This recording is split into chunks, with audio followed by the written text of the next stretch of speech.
জনগণকে আপনার বিচ্ছিন্ন করে দিল। অমন্ত্রী সোনাকে আবু জেহেল তার হাতের লাঠি দিয়ে আব্দুল্লাহ ইবনে মাসউদের দিকে যখন আঘাত করতে গেল, এই আঘাতটা আব্দুল্লাহ ইবনে মাসউদের পায়ে লেগে পাটা ভেঙে গেল। আমার প্রিয় বন্ধুগণ, আব্দুল্লাহ ইবনে মাসউদ রাদিয়াল্লাহু তাআলা আনহু তখন এক সেকেন্ডের জন্য তিনি কোরআনের তেলাওয়াত বন্ধ করেন, তাই বলেন সুবহানাল্লাহ। আমার প্রিয় ভাইরা, ভাঙা পানি দাঁড়িয়ে দাঁড়িয়ে কোরআন তেলাওয়াত করছে।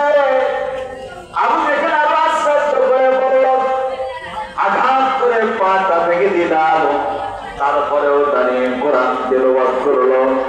এই ভাঙা পায়ে আবার আঘাত করেছে। আব্দুল্লাহ ইবনে মাসউদ রাদিয়াল্লাহু তাআলা আনহু জমিনে পড়ে গেল। এক পর্যায়ে বাইতুল্লাহর দরজা ধরে আব্দুল্লাহ ইবনে মাসউদ রাদিয়াল্লাহু তাআলা আনহু তিনি দাঁড়িয়ে দাঁড়িয়ে আল্লাহর কালাম তেলাওয়াত করতেছিলেন। আমার প্রিয় বন্ধুগণ, এক পর্যায়ে আবু জেহেল চিন্তা করল, এর পাটা ভেঙে দিলাম, আঘাত করলাম, কোরআনের তেলাওয়াত বন্ধ করছে না, কোরআনের দাওয়াতটা বন্ধ করে না। বুঝতে পেরেছি, একে চিরতরে জন্মে জমিন থেকে বিদায় করতে হবে। আমার প্রিয় বন্ধুগণ, আবু জেহেল তখন আব্দুল্লাহ ইবনে মাসউদকে জমিন থেকে বিদায় করার জন্য, তাকে হত্যা করার জন্য যখন সামনের দিকে আসতে শুরু করেছে, আব্দুল্লাহ ইবনে মাসউদ বুঝতে পারলেন আমাকে চিরতরে জন্মে মেরে ফেলবে, জমিন থেকে বিদায় করে দিবে, অন্তত প্রতিশোধ হিসাবে আমি আবু জেহেলের একটা অঙ্গ হানি করে দেব।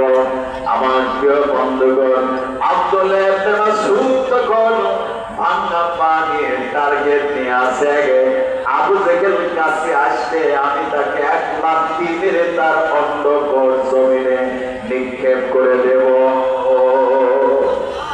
আবু জেহেল যখন কাছে আসে, আব্দুল্লাহ ইবনে মাসউদ রাদিয়াল্লাহু তাআলা আনহু ডান হাত দিয়ে তার গলা ধরেছে, বাম হাতটা এত শক্ত করে বিসমিল্লাহি আল্লাহু আকবার, সুবহানাল্লাহু আকবার।